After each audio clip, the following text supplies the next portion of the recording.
Hello everyone. Today we are going to see about what are the 4 important scans which you should not miss during your pregnancy. So the first scan will be your dating scan or early pregnancy scan.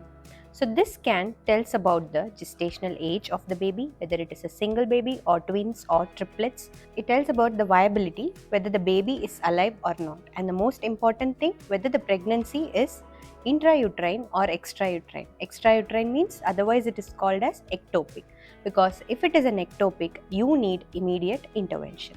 So the second one will be your NT scan. NT scan is usually done between 11 to 14 weeks. So we measure the NT and we see the nasal bone and we screen for a lot of soft markers for most of the chromosomal anomalies. So the gross structural abnormalities can be found out through your NT scan. Usually your gynecologist may advise you to do a double marker along with your NT scan. So the third important scan becomes your anomaly scan, otherwise known as TIFA scan.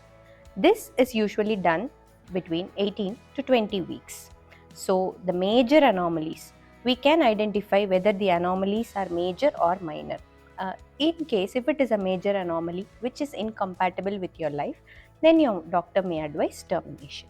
So the anomaly scan is very important, which has to be done between 18 to 20 weeks. The next scan will be your growth scan. Growth scans will start as early as 26 to 28 weeks depending upon what risk factors you have. For a normal pregnancy with a low risk and no other comorbidities, yes, you may get your growth scan around 32 weeks. But for a complicated pregnancy, as per your gynecologist, some patients may even need a growth scan as early as 26 weeks also. So growth scan we do it every 3 to 4 weeks.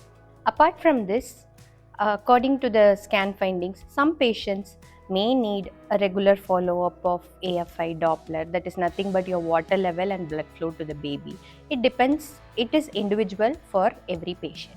One more familiar thing would be the fetal echo, which is done around 22 to 24 weeks. Not all patients require a fetal echo. If it is indicated or if your gynecologist suggests, please do a fetal echo. Thank you.